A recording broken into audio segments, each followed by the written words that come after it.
Check 1 2. Welcome to the platform. Okay. Uh, today's August. What is it? September 3rd. September 3rd. And You yeah, were- we're back. You were so close. I know it's been a while, so I'm feeling good. Yes. I'm feeling good about this recording. Yeah. Uh, well, nothing on the agenda, but let's just start talking about something. What do you want to talk about? I got a lot to talk about. Yeah, I mean, probably. Yeah. I mean, man, there's so many things. Just dig into it. Just traveled to Asheville, Mm-hmm. North Carolina. We both started a new book. Mm-hmm. Yeah. It's How to Be Free, an ancient guide to the Stoic life. And real quick, just, Yeah. you read that, and before, since the last recording, I read this, which you read as well. Yeah, So, it's a good one too. what were you going to say about that? I think I'll probably just reference it quite a bit, but yeah, this is a new thing. But this is cool, man. This is really cool. I have some things highlighted that I'll eventually just kind of point out. I'm not that far into it at all. Oh, actually, geez. Well, here's the thing with the book. Half the other side's in Greek, and the other side's in English. So, So, did you start on the Greek side first? what do you mean? Yeah, so that's a good one right there. So I went to Walmart before I came here, and that was an interesting experience because Walmart has become extremely melting pot of uh, numerous cultures, which is great. I think it's awesome. Like, I love going in there and be like, holy moly, I feel like I'm in a different country right now, which is cool, man. I love it. I talked to the guy. I stopped at the aisle and said, hey, excuse me, can you tell me where the school supplies are? I needed some padded envelopes, and he couldn't speak a lick of English. He looked over at another coworker who was Asian, and she was like, I have no idea what this guy's saying.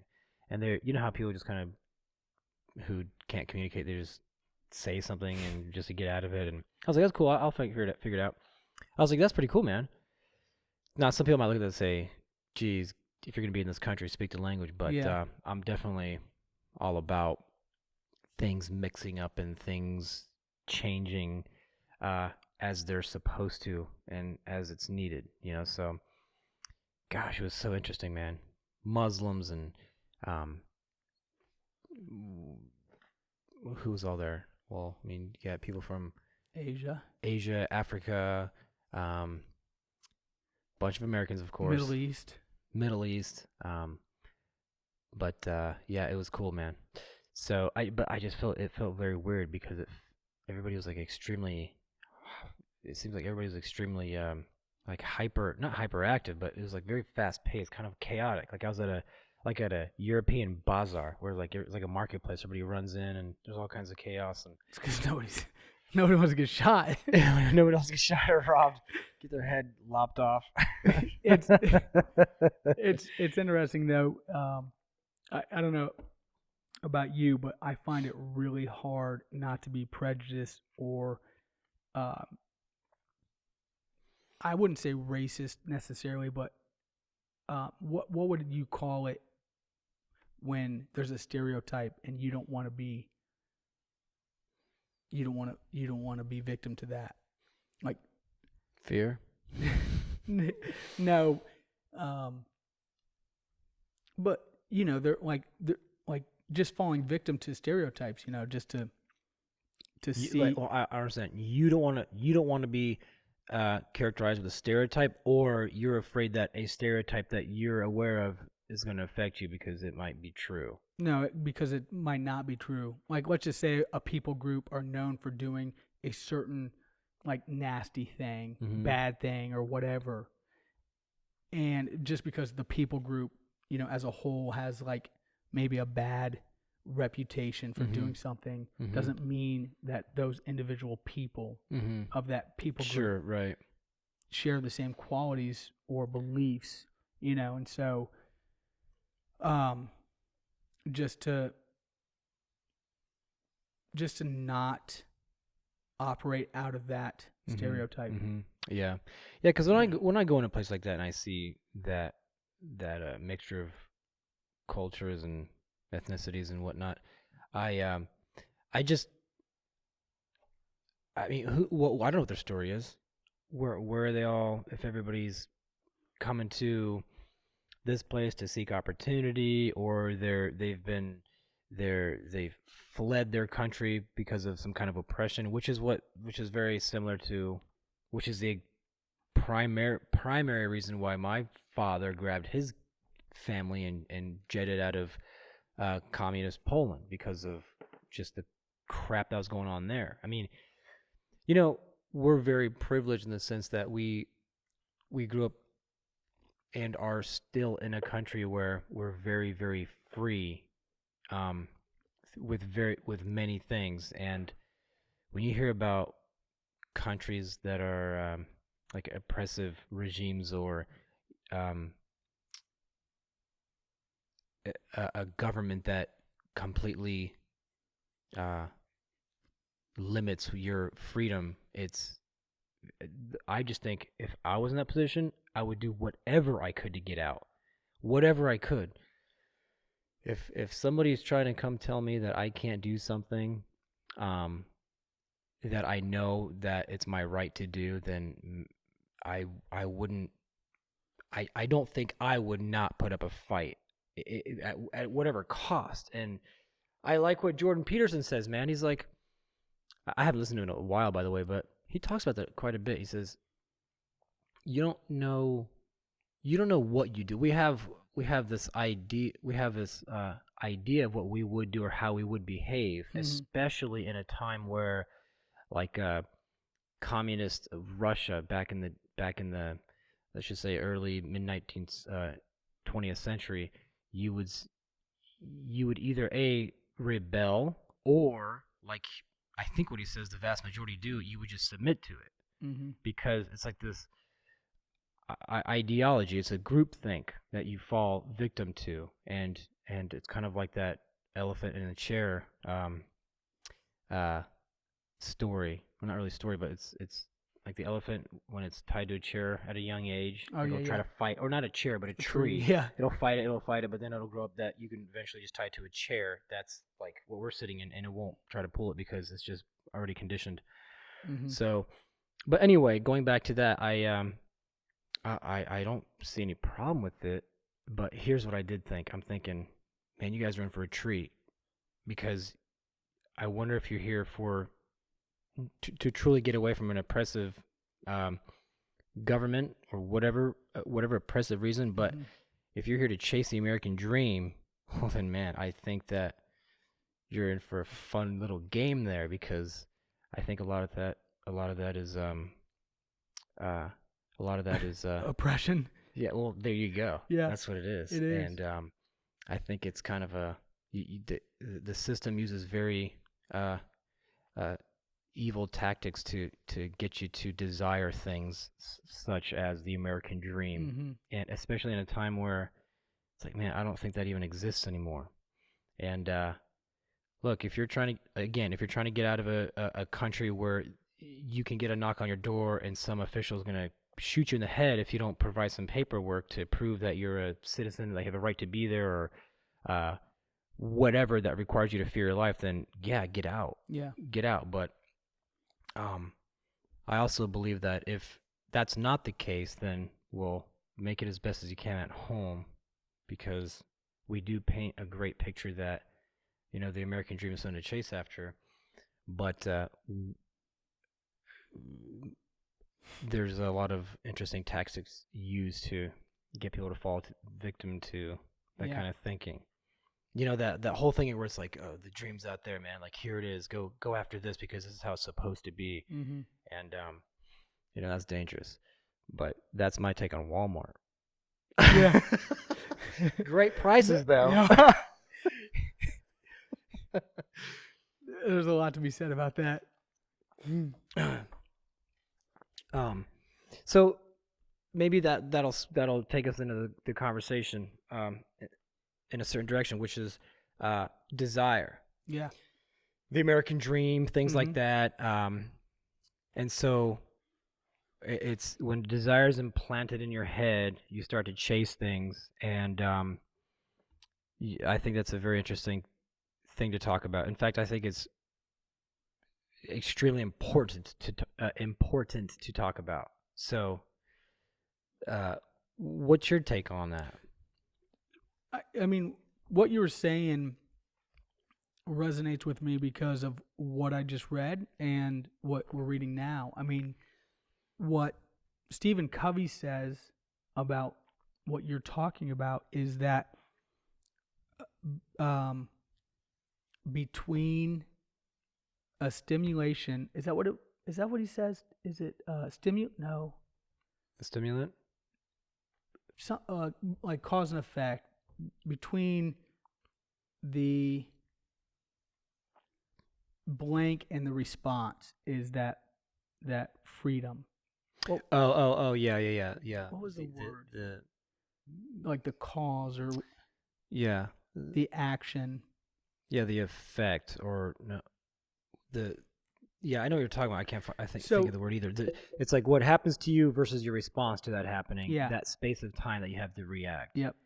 That exists. Yeah. And so, sit in that space for a while and go ahead.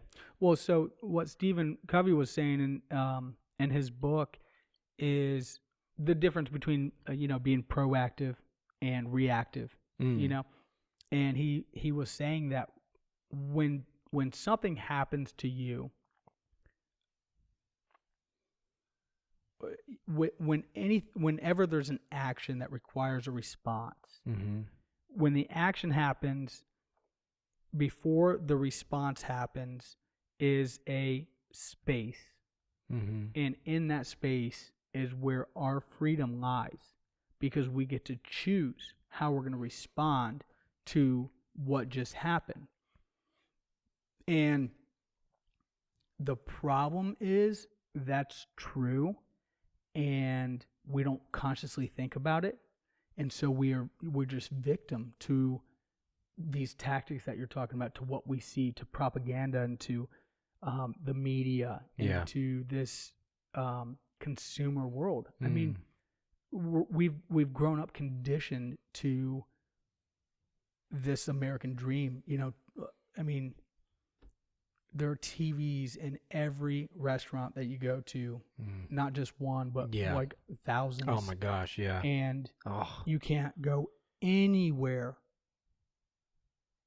without seeing a billboard or some advertisement. Yes, I know. For something. And now, I mean, everything is so connected that, and we've talked about this before, but man, and it's crazy, but if you are, on your emailing somebody about, hey, hey Conrad, like I'm shopping around, I need some new shaving cream. Yeah. Then you hop on your social media, and next thing you know, advertisements for shaving cream. Yes. Because it's all interconnected, and it's crazy. So that's where I'm at right now with trying to be content and at peace with what I have and not to want more. So I'm on, the only social media platform that I have is Instagram. And I mean, I see advertisements all the time for things, and not only that, but I follow dirt bike riders and car enthusiasts. So my page is full of exotic cars and dirt bikes, and I'll get on there and I'll click on a dirt bike, photo or video, and then I'll just keep scrolling for like 3 minutes, just watching these dirt bikes. And just when I was in Asheville, I was like, man, I have a 150cc dirt bike. It's fine. It handles me fine. It's small. It doesn't have a lot of power, but it keeps up with my friends that have 250s when we're trail riding. And I just was like itching for a 250. And I paused and I was like, what am I doing? Like, why would I want to get a new bike? I mean, I have a great bike. And I consciously was like, it's just because of what I'm looking at. And it made me think like, man, how often is this happening? Yeah. And it's so crazy because I literally like thought about this concept this weekend, and I thought about the horse that has its blinders on. You know, when like if a horse is in a race um Just going down the street or too. going Yeah. down the street with a Yeah. buggy, Yeah. you know, they have those Yep. blinders on Yep. so they don't They get get spooked. distracted. Yeah. Yeah. And I was like, man, I need those blinders. Mm. I need them bad. Yeah. You know, because I'm like the problem with me is I am super weak to temptation. Mm. You know, when it comes in, Mm-hmm. I don't have the discipline that I would like to have to say no. So my major defense mechanism for me, because I know myself so well, is to not see it in the first place, to avoid. You know, it's Yeah. preventative maintenance. Right. You know, and so it's Yeah. it's like, dude, I'm not going to Iron Pony to just look at the bikes and see Yeah. what there's there because Right. you know I Right. might walk out with one. Yeah, and that just really you practice the feeling of lack very well when you're constantly looking at things that you don't have. And that's super ingrained at a very young age in this culture is we're always reminded of what we don't have.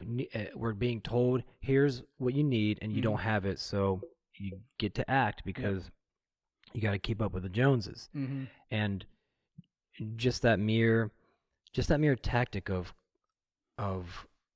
looking at something and the media commercials, whatever, portraying people in a super happy state of mind, lifestyle, and it makes us feel like, man, it makes us feel in a perpetual state of lack, and that carries on throughout the day.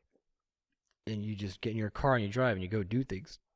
And if you practice lack long enough, it will be your identity. Yeah. You will carry on through this time and space on this ball in the middle of nowhere of this creature that is just constantly in lack, Mm-hmm.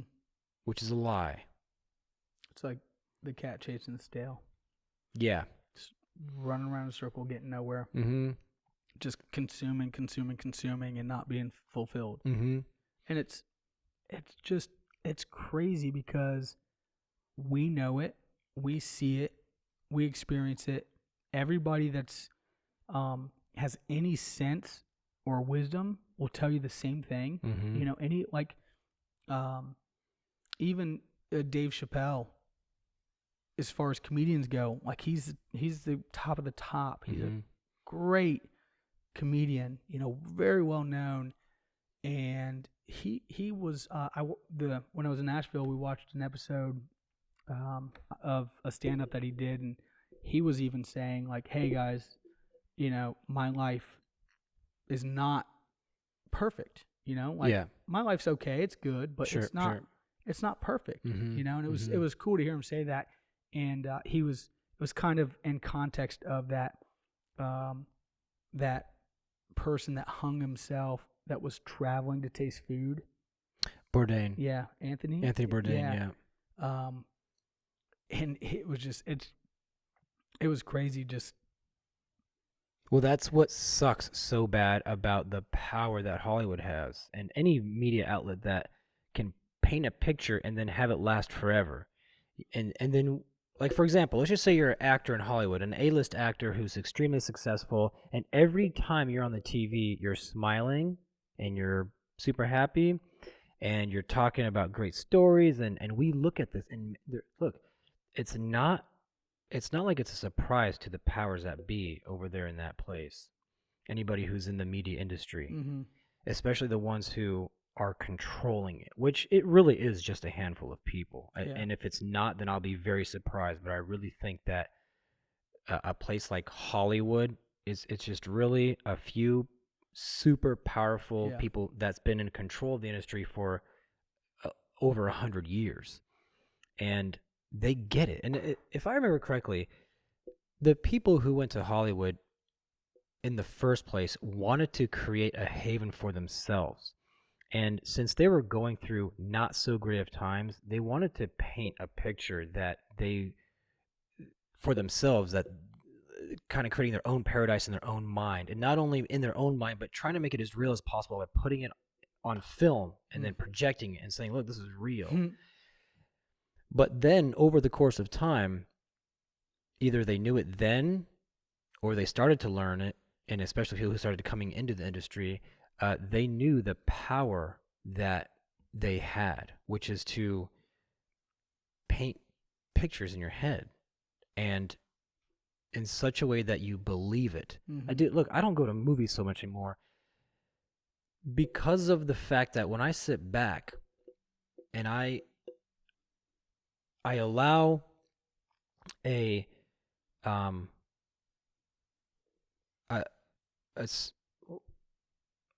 it's an artificial thing that puts me through an experience that plays with my emotion. And when I can go into a theater and sit down and watch a film and I feel the characters' emotions and I go through on this roller coaster ride, that's all done to me by my will and also by me believing that it's real, or at least allowing myself to feel that it's real for a short period of time. Like people say, oh, I was on the edge of my seat the whole time. Yeah. Well, what is that? Like, what is it about something that can be put together artificially and then presented to you, and then you go through this super emotional experience, and it's not even real? Like, I could walk out these doors right now, and I'm not going to see Iron Man jumping around the buildings and breaking through things and beating up villains. But yet, when I watch the movie, I am so on the edge of my seat, even though none of it is real at all. Like, it's just sounds, visual elements that are completely hijacking my brain, and I'm allowing it because there's something in me that's saying, "Hey, I'm going to suspend reality for a second and really believe this is happening." What is it about us that lets that happen? And I don't know. Maybe it's a good thing. Maybe it's a bad thing. Maybe it's needed, but maybe not necessarily the way we use it. That being able to believe and imagine and let ourselves feel things. But personally, I just can't. Like, I see trailers for horror movies, and I just say I can't do that. I don't like to.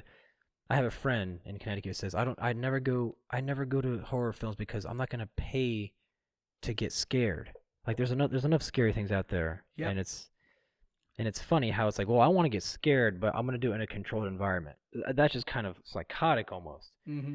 It's like, why subject yourself to that? Oh, yeah. Just for entertainment, but is it really entertainment? Like, if you're reacting that strongly to something, are you really entertained, or is that like a good indication of like an analysis of where you currently are mentally?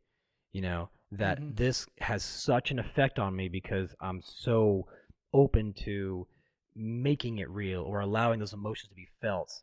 And so much of Stoicism talks about, well, I would say that's one of the core elements to Stoicism is not allowing yourself to feel these emotions when it's just not necessary, because otherwise you're tossed about like the wave of the sea, like it says in the good book. But anyway, that's my rant on that. What was the point of all that? Just being able desire, desire, and all that. So so freedom, freedom of the mind, really. So desire, and I think I mentioned this before, but you notice how TVs are always elevated at a level that's just above our eyesight. It's almost as if when you look up to something, it's you make it bigger than it actually is. We don't watch TVs with them on the floor because you don't really. It's like when you look down at something, it's different than looking up at something. Why do we always look up when we pray or want to glorify God? We don't look down. And it's like, well, God isn't down there, but it's just like that feeling of looking up for some reason. That's just how it's been done, and it just feels right. So, but yeah, walking into a bar and like Roosters, man. Where did I go recently too? I went to like Roosters. There's another taco place I went to. I went to another sports bar just to kill time. I regret it. Didn't. It was just like when I left, I was like, dude, I'm not doing that again. But man, everywhere Today. you you know, the clock Got me. I won't be back here today. Let's be honest. but yeah, so so that is just blasted at you nonstop, and so anyway, but yeah, desire, man, and it's such a fine line. Like this is what we're constantly going through. We're constantly trying to make ourselves better at living this life. Mm-hmm. And I know personally, I'm just going to speak for myself, which is hopefully I come across like that anyway, but is that, look, man, desire almost seems to me like it's only good when you can get the result immediately. Now, I don't know if I said that right, but it seems to me like prolonged states of desire just give let let really bad things grow, like for example the feeling of lack and just being in a state of emptiness, and that you get to man, you get somebody in that mental position where you let them know that they're constantly incomplete, Mm-hmm. then what kind of person do you create? I feel like you can create just a robot that will spend the rest of its life chugging and chugging away at into the system, Yeah. you know? And man, look, if I was a tyrant running the world and I wanted to control people as much as I possibly could, that's one thing I would do is I would make them feel so incomplete, inadequate that they would have to constantly be striving towards something they could never get. Because once they got there, it's like, okay, what's going to happen now? Last thing. Remember that movie Wayne's World came Mm-hmm. out a long time ago? Yeah. 92 or 94, whatever it was. Um, so the show their basement show gets picked up by a network, and then one of the networks they're at the cable station now, Mm-hmm. and or the network, and there's a guy there. He's one of the sponsors, and he owns Noah's Arcades. And Noah's Arcade, he's sitting there talking, you know, like before the cameras are rolling. He's like, yeah, there's this game called Blob or something. I forget what it's called. And he's like, yeah, so the whole idea is you fight this giant blob and you get to the next level, but the point is you can never beat the blob. So it's beautiful because they keep, as long as they're pumping in quarters, I don't care. And so you got to think some kids like pumping in quarters because the blob slowly gets defeated but then comes back again. And I think that's like exactly what kind of state of mind somebody's in when you say, hey, you know, I go achieve this thing. Like somebody's mind that lives in our culture today, that is just in a constant state of like, okay, man, just like gotta keep pushing, gotta keep Mm-hmm. pushing. Like I'm gonna get there, I'm gonna get there, and it's like, well, you actually can't never get there because there is no getting there.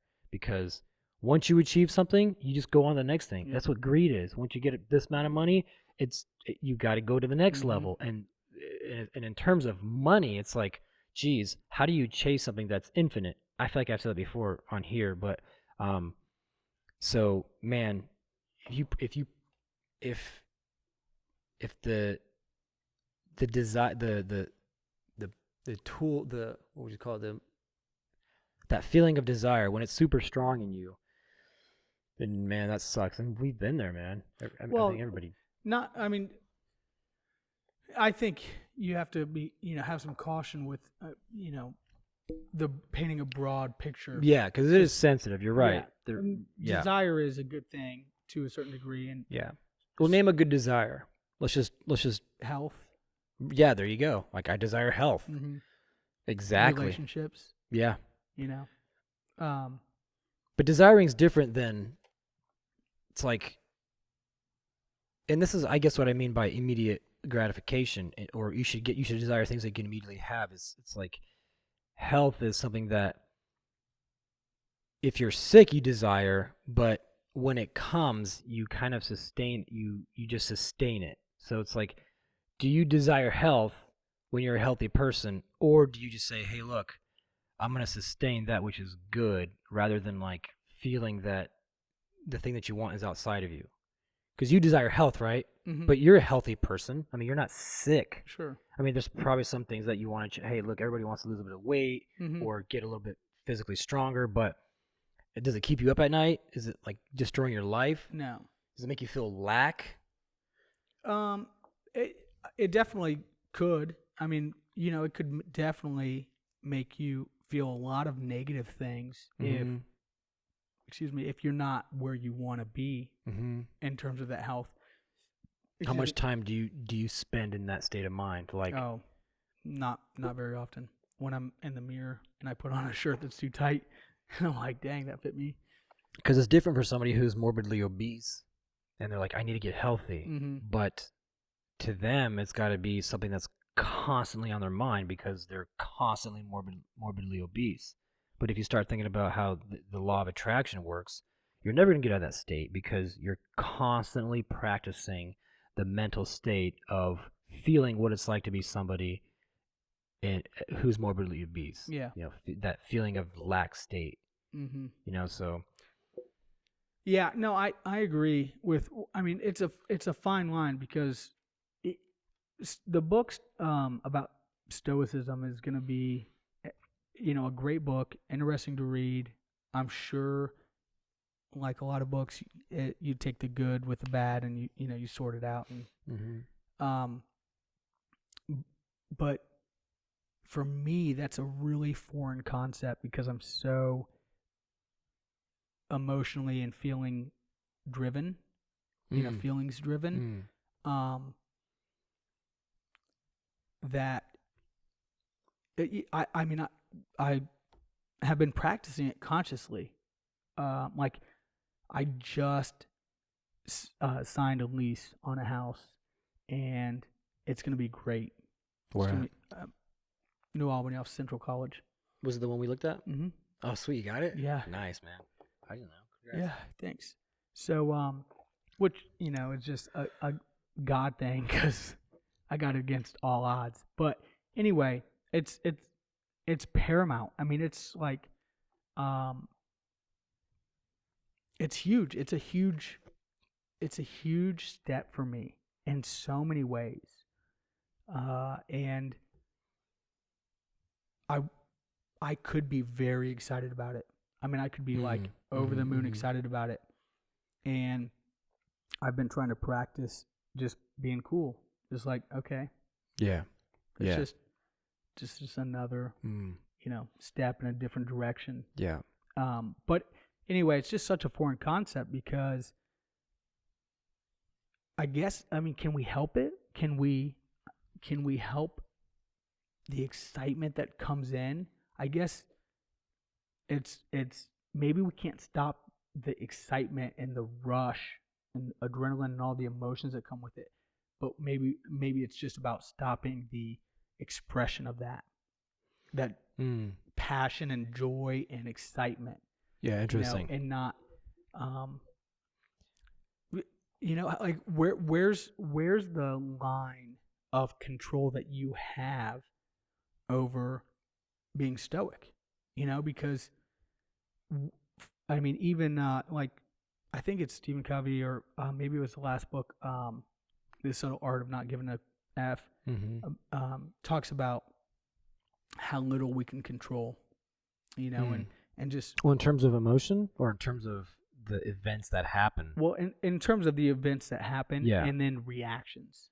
So you're saying there's very little control? No, we have control over the reaction, but Just not the events. not the events. Right, but, right. So like between the event and our reaction, like where does the emotion come in, and how do you lessen it? Yeah. Initially. Yes. Because Well, I mean, man, that's think about it. If you somehow, I mean, if let's just say you begin to practice stoicism and you've been working at it for a year, okay? And I don't know what that means, but you've been working on dialing down your emotions and being content with everything how it is and not letting anything, get to you. Yes. And I am like, hey, Conrad, I just won X amount of dollars and here's $1 million tax free. Like, I got to imagine that you'd be like really excited. Yeah. And so are you, Well, so yeah. So how do you react?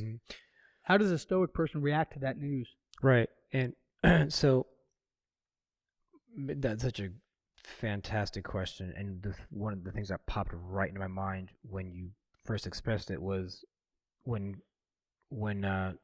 God says, "Thou shalt have no other gods before me." Now, I think that means two things. It means number one, who are you confessing as your Savior or as your God? Like, who do you literally think your God is? What is your God? Number one, how are you confessing it verbally? But secondly, which I think is more important, if I God knows who everybody is um who everybody worships as their God just by their actions and reactions. So if somebody gave me $1 million and I fell to my knees crying and I was like, "Oh my God, my life's gonna completely change," and da da da da da da da. Well, it's clear to me that if not all God, that is definitely something that's very valuable to them, and that is maybe a something that they worship and value, and we have the ability to steer what has value. I remember when I was working on the show America's Got Talent, and people would lose they would lose. They wouldn't move on to the next round. People were bawling in the corner so bad. You would think that somebody that they loved passed away, and their families around them, they're crying like they're like consoling them, saying it's gonna be okay, and they're crushed, man. They're crushed. Yeah. And they're probably gonna go home, and for the next 3 months, they're gonna be so depressed, which is very or not likely, but possible. And then who knows? Maybe it'll last 6 months or a year, or 10 years for somebody. Maybe that was their shot, and they're gonna carry that for the rest of their lives and say, "Man, if only I would have made it on a." It's like it's like in that movie Napoleon Dynamite, where Uncle Rico. Do you remember that movie? Football. They're sitting on the steps, and he's like, he grabs a steak and he throws it at Napoleon. It hits him in the face, and then he's like sitting there. He's like, "Oh man," it's like, "Man, how much you want to bet me I can throw how much you want to bet I can throw a pigskin over those mounds?" He's like, "Man, if coach would have put me in fourth quarter, we would have taken state." He's like, things would have been different. I would have been living in a mansion, have a beautiful wife. And he's like, "Hey, what do you know about time?" He's like, "Oh, gosh." So there's a person who is clearly living in the past and whose chance passed them by, or whatever that means. But so as far as emotional reaction, we have control over it. But sometimes we're so in the muck of things that we don't even realize that. Because when somebody hands you over $1 million and you freak out, your subconscious program, your deep thinking is you live in a world where money is the most valuable thing. Yeah. Because, man, it just seems like with it, everything's possible. But here's the thing. Money's man-made. We just print paper or print ink on cotton and whatever else is mixed with, and we believe it has a value, which is years and years of conditioning. It used to be gold. We used to go to a cave or a mine and dig for gold, and that was a thing of value only because it was hard to find, and there was as far as we know, or maybe some didn't, but it's apparently a finite thing. I think gold takes like millions of years to form, and I guess there's like you can get into like alchemy and figure out how to make gold, but anyway, it had a value. You had to go in and dig for this stuff, and now it's just print the stuff on paper. But now it's even worse because it's digital. Throw it in a computer, and who's got the power to do that? There's people out there who have the power to do that. The authority people, the money makers. They can just how often have you called the bank and said, "Hey, man, can you take away this like late fee?" And they just go, "Yeah, no problem." Yeah. And it's just like, what did you just do? Like, what did you just do? I'm usually like, hey, can you take away the last 15 late fees? This is my experience. Yeah, and so money is it's just a thing of our imagination. It doesn't really exist. And we grew up watching movies where people, that's like the main, especially like modern films, that is something that if you can't find something that's a little bit more interesting to fight for as far as like a plot in a film, it's typically just comes down to money because that's like something that we can all relate to. Yeah. It's like, hey, bank heist. Hey, I'm gonna steal your daughter, and you got to give me $1 million, or somebody's chasing money for something, and it's just and it's ingrained in us. Well, this thing has value, and we say, yeah, that makes sense because I can go to the store, I can buy stuff, I can pay for goods and services. But the truth of the matter is, the fact is that it's an idea, it's a concept that we did a really good job of putting it into reality. Mm-hmm. Um, so the emotional reaction thing is, I thou shalt have no other gods before me. I think that if you are extremely emotionally responsive to something, that's a really good indication of what has value to you. And if something has value to you and is taken away, then you could be like that girl who is bawling her eyes in the corner. But that could be with anything. Your house gets taken away. Your family gets taken. Look what happened to Job. That's a really good story that talks about, hey, God needs to be your God. Yeah. Nothing of this world. Now, that doesn't mean don't love your family. That doesn't mean don't participate and give service to the community and whatnot. But that just means, man, think about if something was taken away from you. How crushed would you be? And figure out why. Yeah. So, yeah. Well, what I'm hearing you say, and as I'm listening to understand, I think I don't know how to practice Stoicism, and hopefully the book will touch base on that. But hearing what you said, based on what I already know, and theory, mostly theory, I imagine that you could get so good at Stoicism, this idea, this philosophy, Yeah. that when somebody comes up to you with $1 million, that you're just not affected. Mm-hmm. I mean, that's the goal. Mm-hmm. And so when I was originally asking, in what space does the action cause the emotion, and then you get to alter the emotion, or at least alter how you express it? Yeah.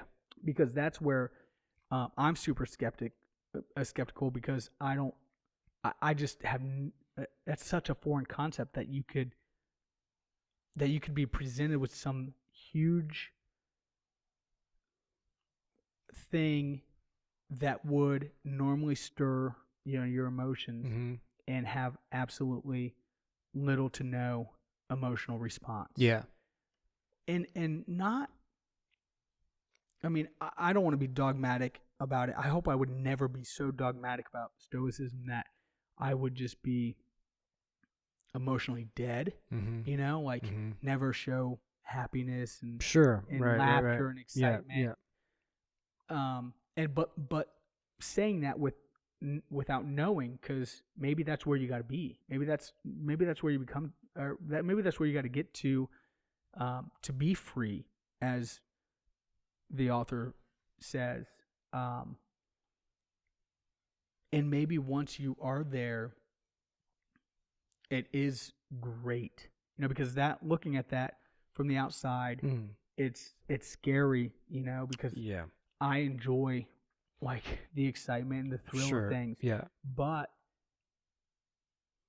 at the same time, it would be great to be that way. I mean, the money analogy was so good because you are so right with what you said, especially with about God and worshiping things. Like, Yes. I mean, that it's really convicting because I know that's how I would be. I get that way about a lot of things, and then I'm like, oh, hearing you say that, I'm like, gosh, man, I really struggle with that. Yeah. Having other gods, Right. so to say. Yeah. It's idolatry, Oh gosh, yeah. And that would be awesome to be at a place in your life where you are so content and at peace that anything that happens to you, good or bad, is just another another thing. It just It's like no big deal. Yeah. Like today when you put on your shoes, that was just no big deal, man.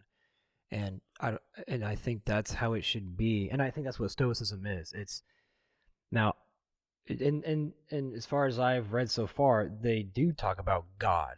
They do talk about and look, if you don't know if anybody doesn't know what God is or doesn't understand, I don't fully understand what I mean, look, I think that God can do everything. I think there is a master of the universe, and I'm not saying it's just some dude sitting in an office somewhere.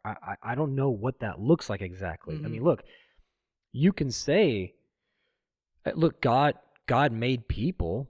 I can speak to somebody I can speak to a person and say, man, there's a lot of that's God's creation. I'd say was it Rumi or somebody who said that you are not a drop in the ocean, or you are not just a drop in the ocean. You are, or the something like this. It's like the it's a good one. It's I mean, really good let me give me a minute to wrap my mind around that one. Do you have a pen? I need to take some notes. What is it? It's I don't know who said it. And I don't know what they said. It's good. Hold on. Let me pull it up. This is worth pulling up because let me just quickly. Well, I'll for all of you guys that are listening out there, you aren't just a drop in the ocean. You are the ocean. Okay, hold on. Oh my gosh, we've been recording for 50 minutes. You are not a drop in the ocean. You are the entire ocean. I just said that. Okay. Oh no, you're. Yeah, whatever. All right, so Is it because you become one? It's like, I think it's like the as above, so below, the Hermetic principle, where, look, you can look at the ocean, right? Okay, you got the ocean in front of you. Then you take a drop out of the ocean. Now you have a drop. Now, would you say that drop is the entire ocean? Well, no, it's not. But the entire ocean is in the drop, because everything that's inside that drop is also the entire ocean. Like everything you'll see in the ocean is in that drop. As far as like, I don't mean like lobsters and stuff. Yeah. I just mean the makeup, like what makes it what makes the ocean as far as like the I wouldn't say like the idea behind it, but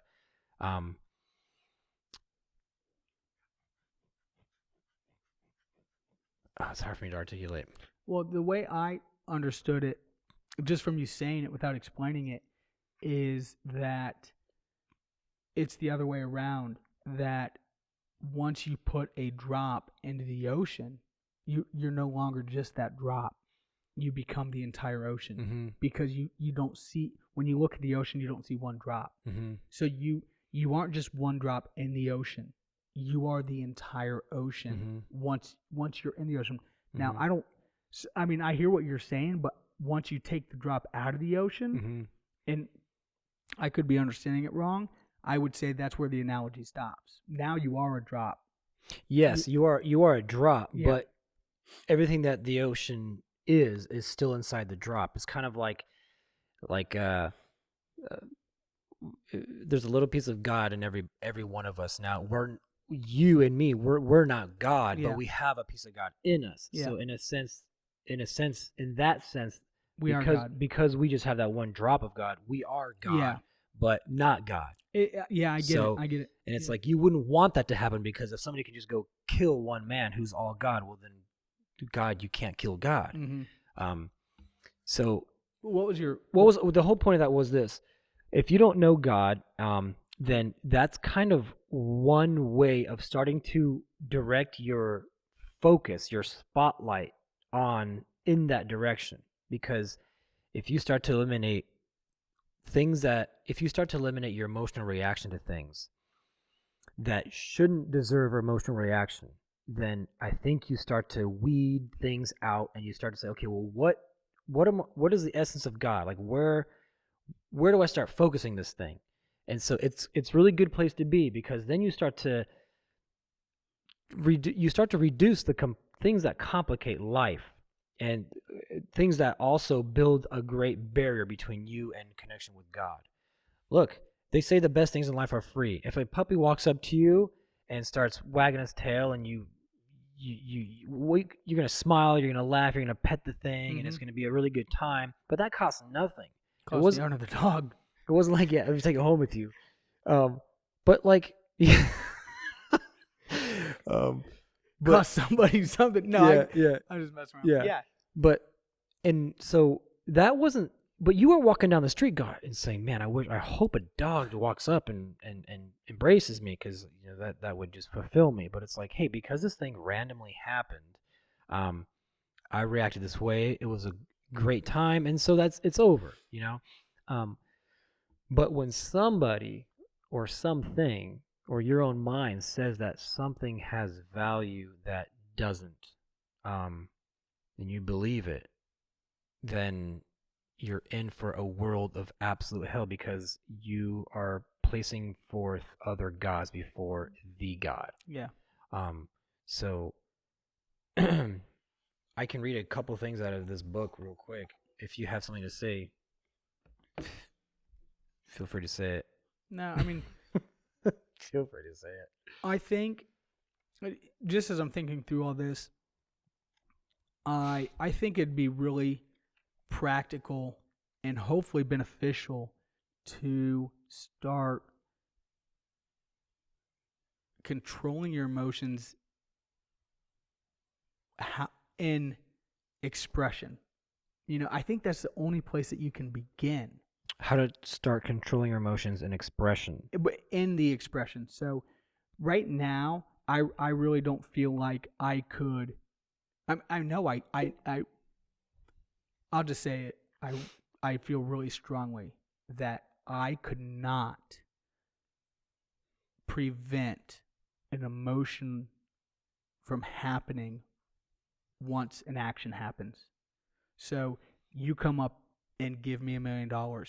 Right now, I really don't think that I could prevent an emotional response. As if it was just absolutely nothing. Yes. Yeah. I don't think I could ever feel like that. I guess nothing. But what about the buffer of time, like you spoke about earlier? Like, there's an action and then your reaction. Well, that's look. Your immediate reaction could be, "Holy crap! I just got $1 million." But then what about an hour after that? It's like, if you were like, you know what? Who knows? And you tell me, what if somebody gave you $1 million? Would you be like, okay, well, the first thing I need to do is do this and this, because this all needs to be done. Like, I need to take care of this. Or would it be, or could you afford emotionally, mentally, spiritually to take the check, put it in your pocket, go sit in your truck for an hour, or go take a drive and say, I'm going to go spend 3 days somewhere where this money will have absolutely no power, like somewhere at a lake. Like, I'm going to go live in a cabin for a week by the lake. Mm-hmm.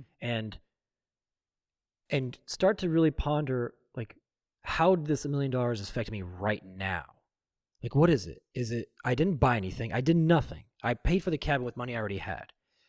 So where is the value really lie? Because it's not the money. It's the mind. It's where it lies in your mind. So if you not suppress it, but if you just put it in a place in your mind and says, look, this is a tool, mm-hmm. but it doesn't have more value than just what it is, $1 million. Yeah. So, but yeah, what about that buffer of time? Like, would you be able to do that? Well, that's what I was getting at is what I was trying to say is that I think it'd be really practical, and the practice of it would be the expression of the emotion at first.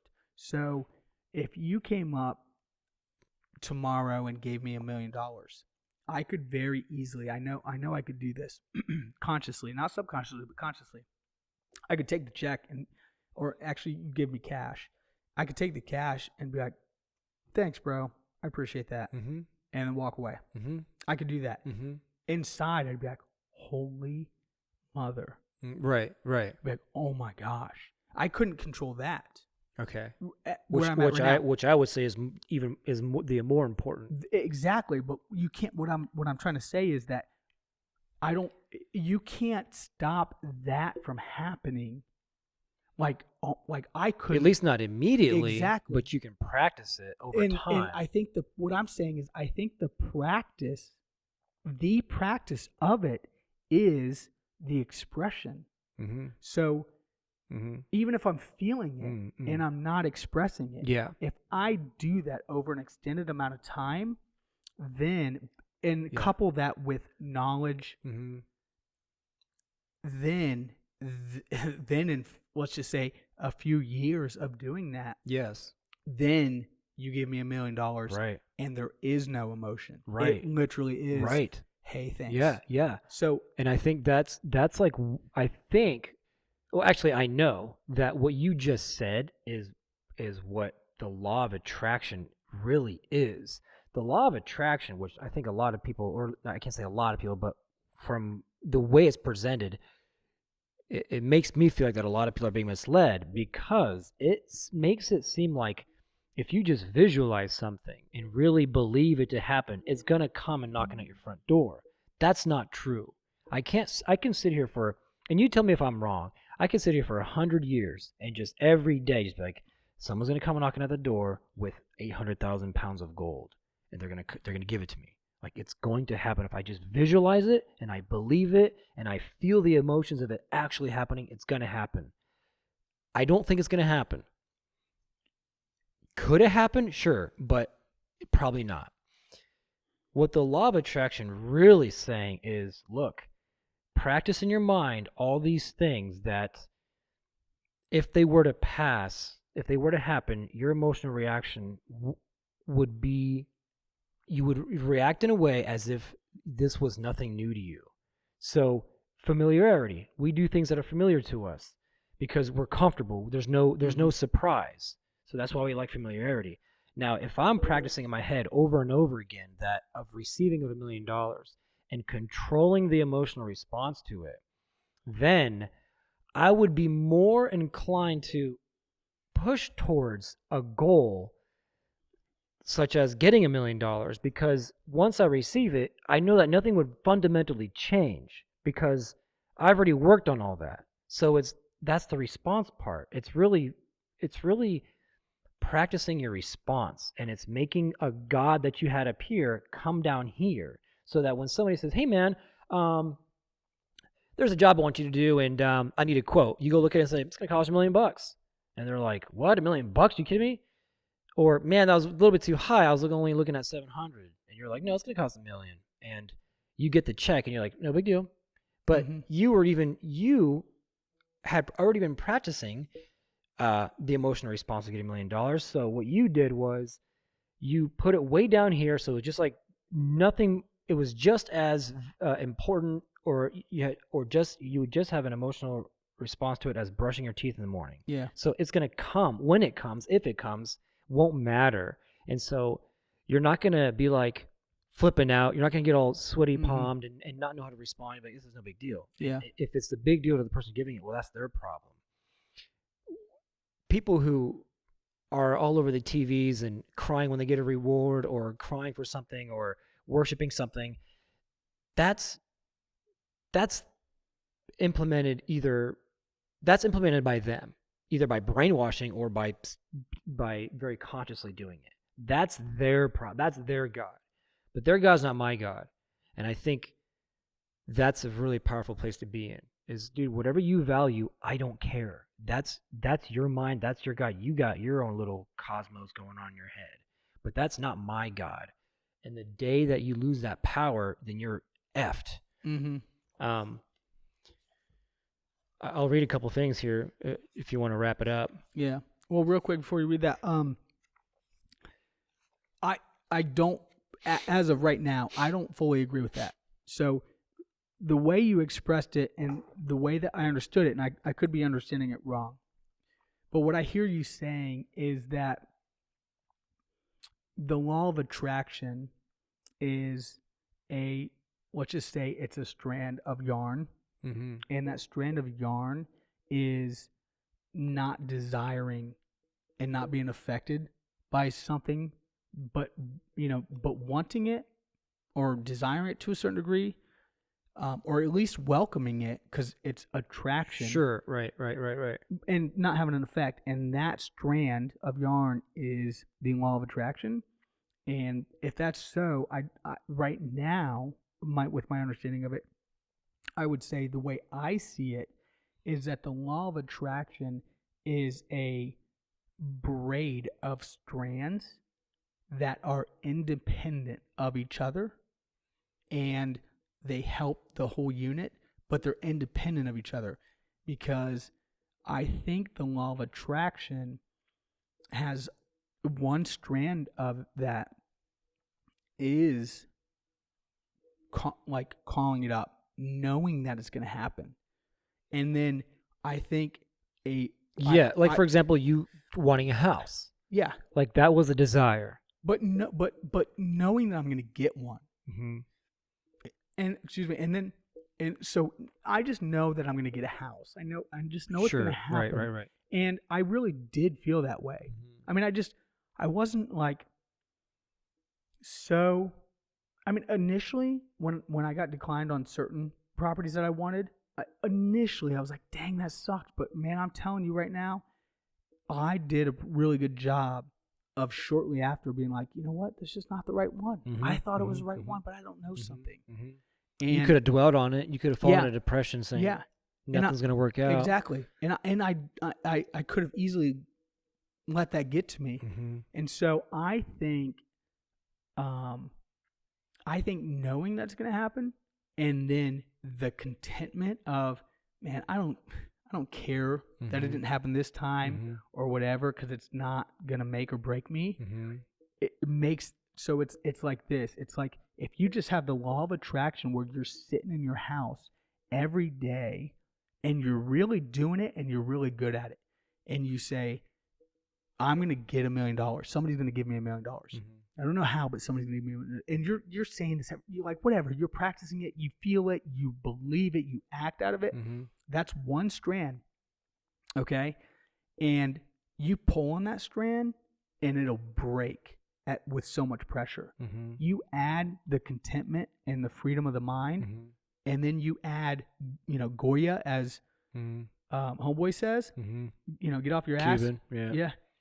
And you start, you start, then you pull on that thing, it's not going to break. Yeah, that's a great analogy. And, here's real quick. It's a great analogy. So what I'm always, you like that? Yeah, take it, dude. That was cool. Copyright, trademark, Tom Baker. By the way, that was good. Eat that, Tony Robbins. Tony Robbins.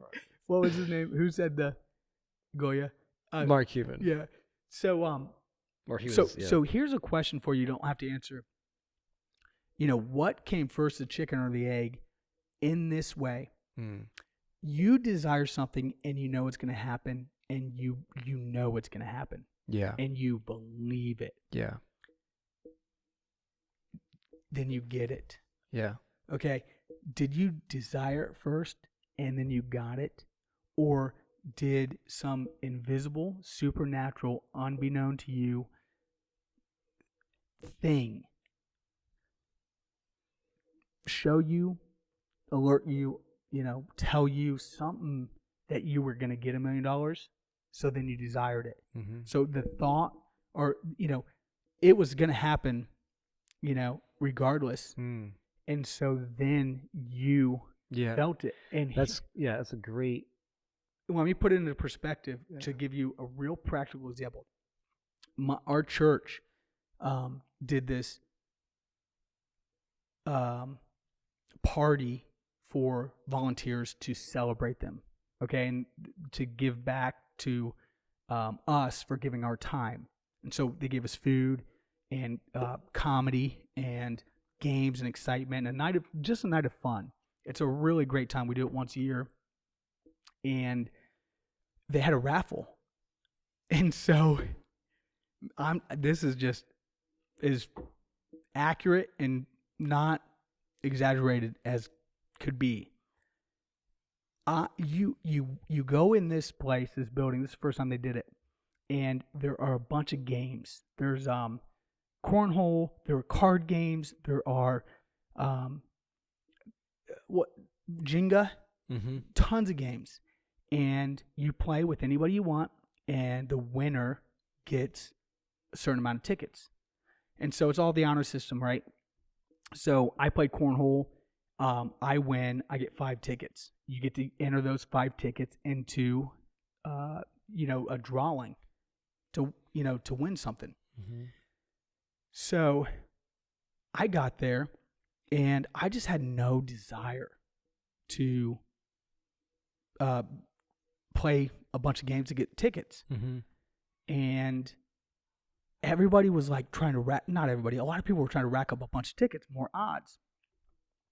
I played 2 games and won 10 tickets, and I played the 2 games out of fun. Like Mm-hmm. I played cornhole, Mm-hmm. and I played cornhole twice. Mm-hmm. So I got the 10 tickets, and I'm telling you, 10 tickets was probably the minimum amount that was given to one person. Like Really? I mean, you either had no tickets or you had 100. That is an exaggeration, but once I put those tickets in there, I knew I was going to win. I knew it. I mean, I don't know how. I was like, I'm going to win. And I felt it, and I didn't know I was going to win, obviously, right? But I'm telling you, like, I just knew. I was like, man, I'm going to be one of the tickets that gets drawn. Mm-hmm. And it just so happened that I was doing something, so I was like one of the last people to put my raffle tickets in the jars, and so they didn't shake them up at all. They didn't go to the bottom or whatever, and so sure enough, they drew my number out of 100 and something volunteers and X amount of tickets per volunteer, and they drew my number. So, question: what was your emotional response externally and internally when you won? It was. What was the external reaction? What did you show to the people? Nothing. Nothing. No, And then I inside, knew it. what did you feel? What were you telling I yourself? was like, oh inside? my gosh, I knew it. I was just like, that's crazy. But you weren't like, oh my gosh, like No, I can't believe. No, I was like, I was just like, man, I just knew. I was, and I See, think that's I was so just funny. like, I really was. I think I meditated on that as I was walking up. Mm-hmm. Like, how did that happen? Mm-hmm. Like, Mm-hmm. again, Yeah. that question: Right. did I desire that, Mm-hmm. or did I know that because it was going to happen, or did it happen because I desired, or I knew that, or I felt that? Anyway, that. Well, that's interesting because, yeah, I mean, man, who knows?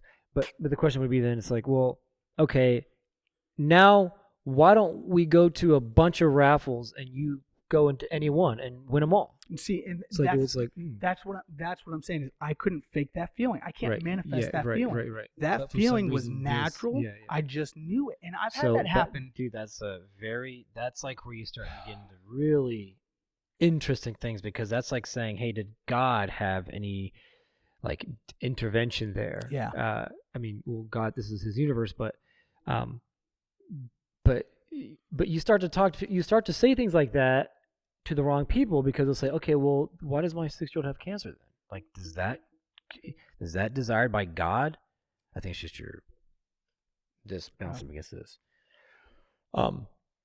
So where's that? It's like, okay, well, listen, and this is, you'll hear this from a lot of people, and it's a really good argument. It's like, okay, well, if God can intervene, you winning some tiny little raffle at some place in somewhere America, then why doesn't God intervene with a child who's dying from a horrible illness? Like, where's that? Well, So, yeah. so answer that question. And I didn't mention God or anything about that, and I don't know. To me personally, I truly feel like that these are God's laws, and He put them into place, and if you use them, things will happen. Yeah. You know. Yeah.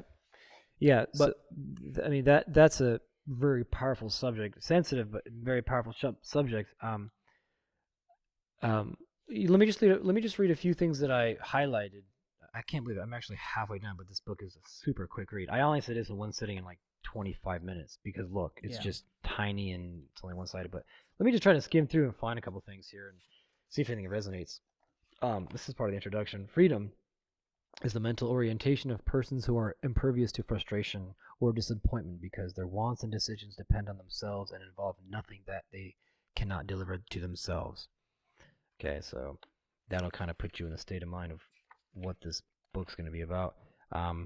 Freedom is the exclusive prerogative of those who are wise, while inferior persons who comprise the majority of people are not only fools but also slaves. Good stuff there. Let's see, a couple more.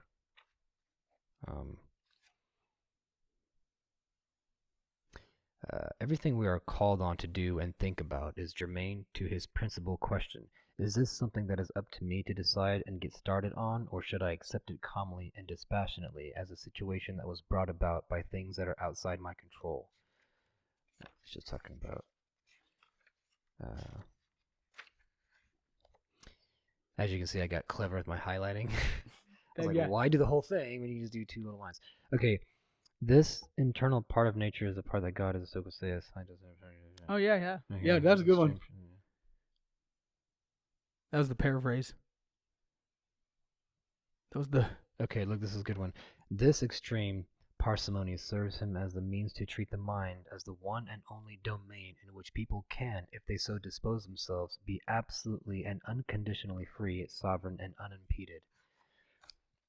There's a couple there's one in here that I was trying to tell you while you're where we're on the phone, but I didn't highlight it.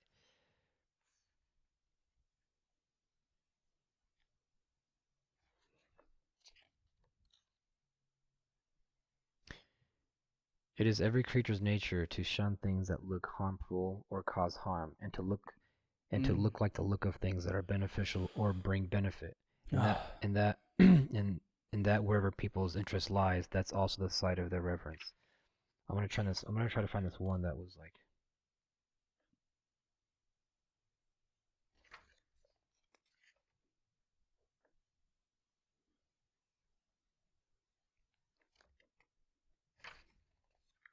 Oh geez, I'm still in the introduction. The introduction is literally It's like half the book. It is. This guy really wanted to talk, but it's good. Here's a good one. Uneducated people blame others when they are doing badly. Those whose education is underway blame themselves, but a fully educated person blames no one, neither himself nor anyone else. I like that one. Don't ask for things to happen as you would like them to, but wish them to happen as they actually do, and you will be all right.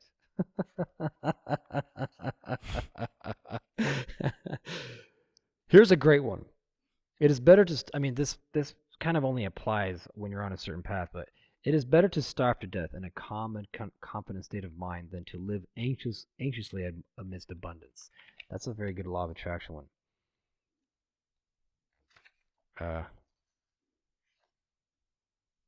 Okay, I'll stop with this one.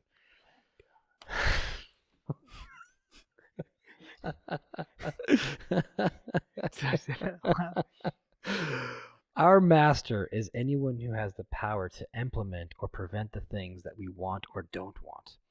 Whoever wants to be free, therefore, should wish for nothing or avoid nothing that is up to other people.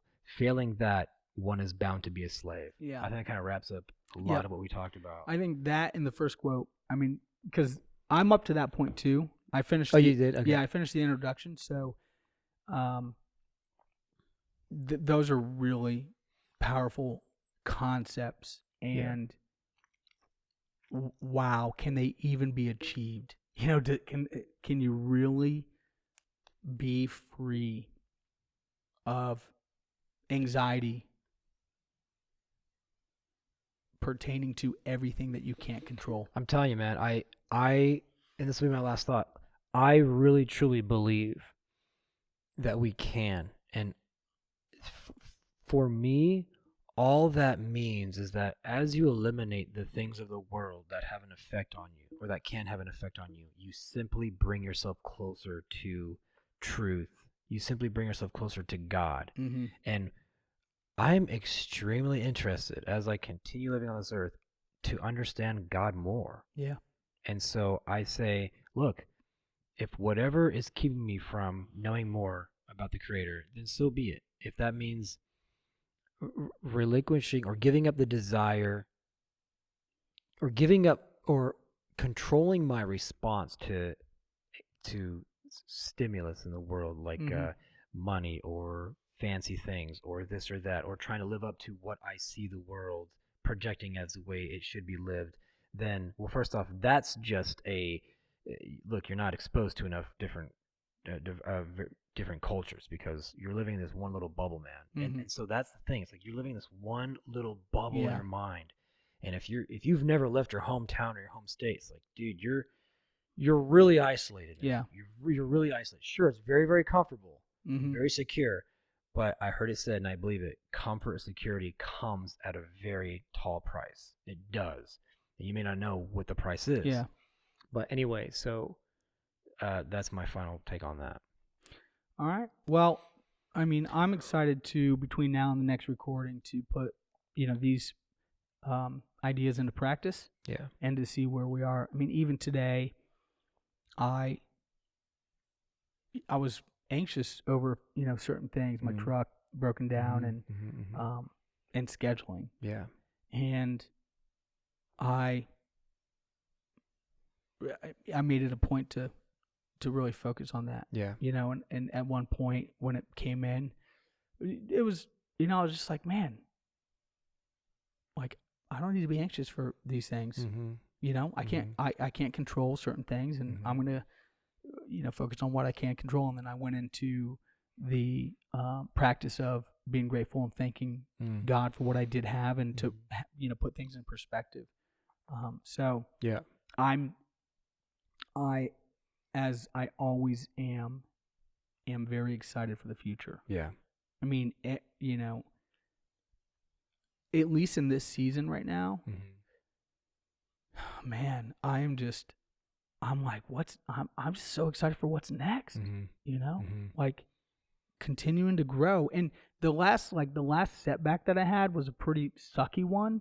It's like, if you're talking about life in the analogy of 2 steps forward, 1 step back, and there might be 10 steps forward and 5 steps back, like if you think about that analogy, you can have 20 steps back and 1 step forward. You know what I mean? Like you can have no steps and be stagnant. Like you take that analogy to wherever, to the nth degree, and I would say that in the last year, I'm just throwing these numbers out there, that I've taken 1,000 steps forward, and let's just say 30 steps back, and like 15 of them were in that last season of like negativity, anxiety and all that. And so that really sucked because it was more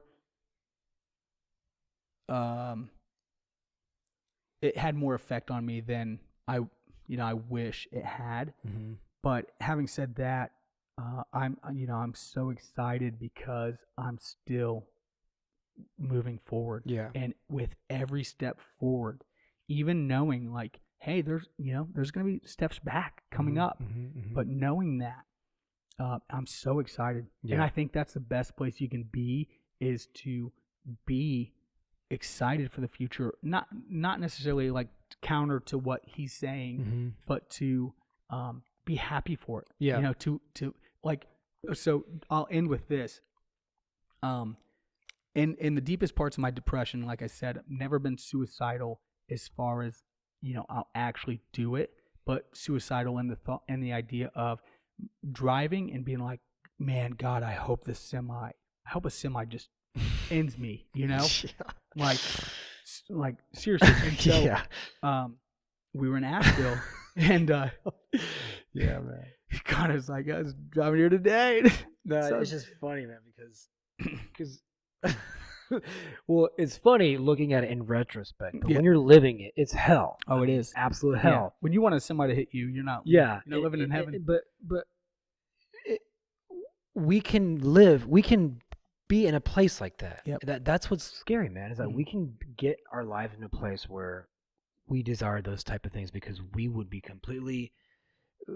We just wouldn't care. Yeah. But So I was hiking in this gorgeous mountain, Chimney Rock in Asheville, North Carolina, and we were going under these boulders, these like boulders that are part of the mountain that could fall. Yeah. You know, it's like I look at them, I'm like, we're walking under these things. I'm like, man, if that gave out, you know, we'd be crushed, we'd be dead.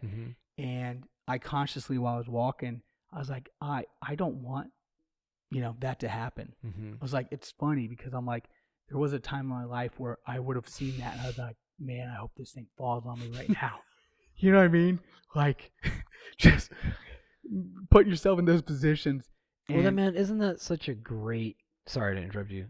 It's a place of being excited for the future as opposed to not wanting to be in the future, right? That's the main difference. Like when you're depressed, you don't want a future. Yeah. You want right because you think your future is just going to be what you're living now. Exactly. Yeah, right. And so, the opposite of that is, man, I can't wait for the future. Like, I'm excited to live another day.